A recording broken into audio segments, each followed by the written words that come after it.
Due to the wisdom of the American people, President Trump's election to a second term has offered the world a chance to see an American leader committed to solving many of the world's existential threats with determination. Now, as the conflict between Israel and Iran continues, President Trump has also been clear that Iran cannot have a nuclear weapon.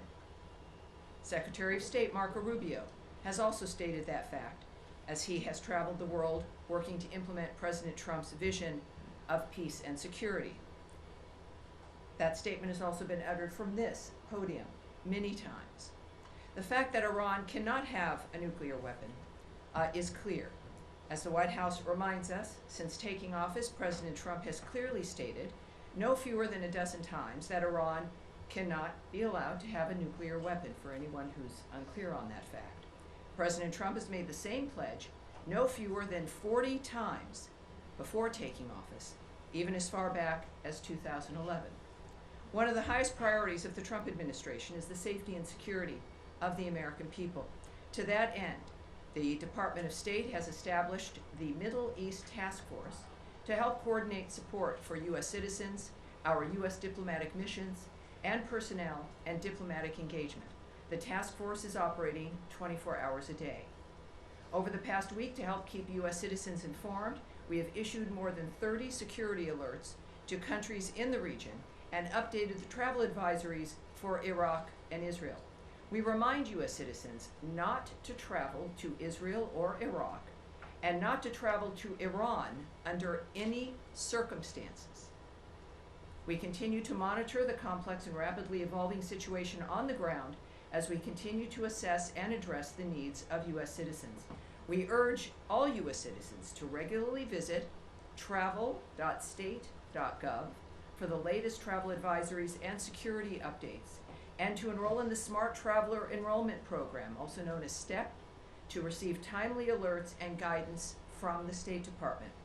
For Americans needing assistance, and there we have a bit of the website there for you, call +1 202 501 4444. That number again is +1 202 501 4444. If you're on that website, you can also click on that red box. It will take you to a page where you can search for the embassy of your interest, where you are, where you would like to connect to be able to get help from the embassy in the country where you are. And of course, the number's there as well for your closest U.S. embassy. I also want to add a couple other things here as we're dealing with this. It is certainly a rapidly evolving dynamic, but to conclude the topper here today, I want to recognize the State Department and other U.S. government teams around the world working under threat on behalf of the American people, particularly those in Israel and Ukraine, who spent another night sheltering in bunkers as they came under attack. Our priority is the safety of Americans overseas and here at home. It is the priority of Secretary Marco Rubio. It is the priority of everyone who works in this building, and the thousands of American citizens who work anonymously and whom you will never see, who are working in embassies and consulates around the world and working with those local nations to be there for American citizens and to help facilitate American diplomacy. Our priority is the safety of Americans, yes, here at home, but also overseas. We thank all of those working on behalf of the American people, all of you watching from home and from around the world.